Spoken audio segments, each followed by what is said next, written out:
Now, this week was the start of the Labour conference, which was expected to run smoothly, but Labour leader Sir Keir Starmer found himself getting glitter-bombed by a protester. Whilst being applauded by his delegates, a protester dressed in a suit and shirt stormed the stage. With us in the studio are journalist and broadcaster Claire Muldoon, who says she's sick and tired of protests like this. All they do is annoy people, and GP and Just Stop Oil protester Dr Patrick Hart, who thinks that protests like this aren't pointless. He'll do what he can to get noticed. Can I say something, right, before we start? It's never stopped you before. You two speak, because we've had these debates over the last couple of days. It's not about us. No. Let's start with you, Claire. Are you not happy that all those flights now cannot take off from Luton? That people's lives have yet again been disrupted, Patrick? Not because of a Just Oil protest, I have to say, but part of the carbon footprint of taking flights. Just Stop Oil surely would say, well, that's a great thing. There's not these flights taking place. There's no one enjoying themselves. Surely that's something that you might be applauding, the fact these flights can't take place and the amount of disruption that's happening. So I've never been happy about any disruption, and to be honest, what happens with those flights makes no difference in the grand scheme of things with what is happening to our climate.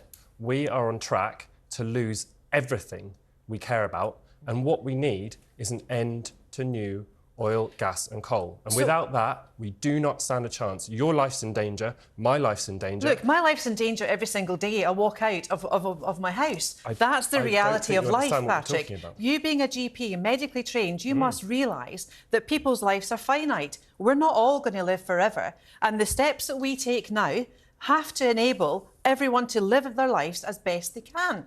And surely protesting. Just Stop Oil now we've had to increase the public laws in this country to stop people like Just Stop Oil gluing themselves to tarmac, disabling the ability for ambulances to go through the country, to take people to hospitals, to live. You know, if we can't deal with it, protect them now, then when are we going to be able to deal with things effectively? Okay, so I'm sick of this lie about ambulances. No blue light emergency ambulance has ever been delayed, and we've asked the ambulance service, and they've confirmed that that is the case. So let's look at what you're saying. Yeah.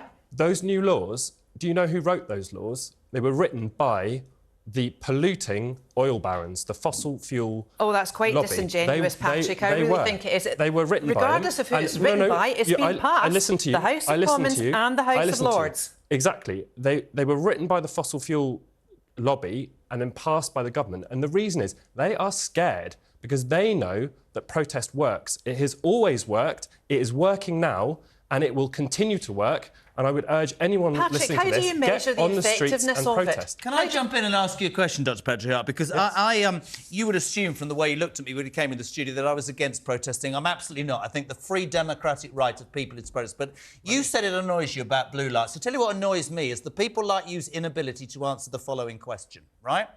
Let's take ambulances aside. Do you genuinely believe that people the length and breadth of this country, take me, for example, who probably doesn't understand as much as you do about fossil fuels and the impact on our climate. Do you honestly think that Just Stop Oil and people like that idiot who threw glitter at Sir Keir Starmer yesterday, who's as big an idiot as the rest of you, right? Do you think your message, this is my thing, right? Do I learn more about what Just Stop Oil are about because you make my daily life almost impossible? Why don't you come to the table and talk and spend your time explaining what you're here for instead of, hear me out, mate, with respect, making people's lives inconvenient and them getting the hump and going, I don't want anything to do with these people. That's my issue. So firstly, the chap in the clip you showed, I know him, and he is a scientist, and he is very well informed, and he is terrified. He knows that he stands to lose everything, the people he cares about, the people he loves. He knows what is coming for us down the line. But do you think his message, you're not answering, do you think the message comes through? I'm coming to it.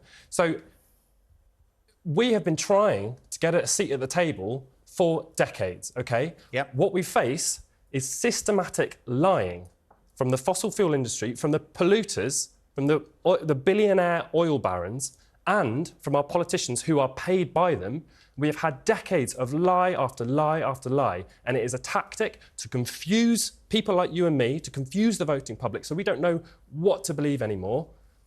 The only way we cut through, the only way we give you this message, which is your life and my life, depends... I don't need you to tell me about my life, though.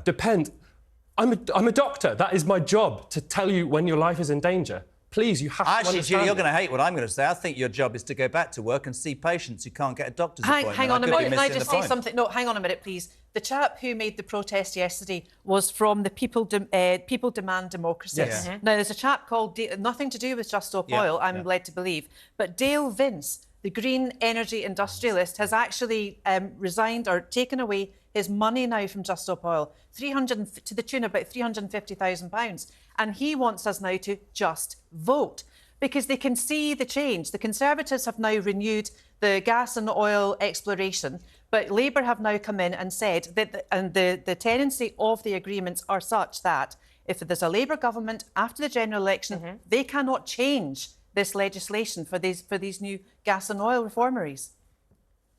No, you go, mate. Can I respond to you, Jeremy? We've got 1 minute. I want Nick to have a say. I resent your point.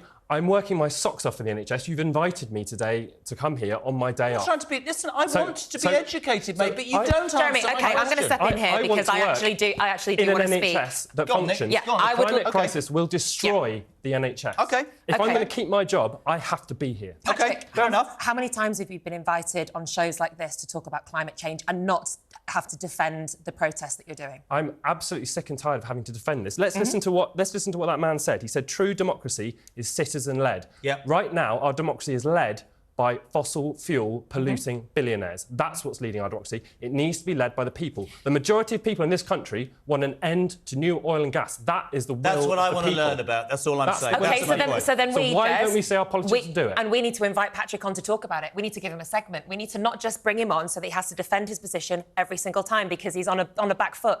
People like Patrick need to be brought in to be able to state their case without... He has, but also Claire is absolutely entitled to say that in terms of her life, she thinks it's incoherent and a pain in the backside. And the vast majority of this population and the UK... It is a pain.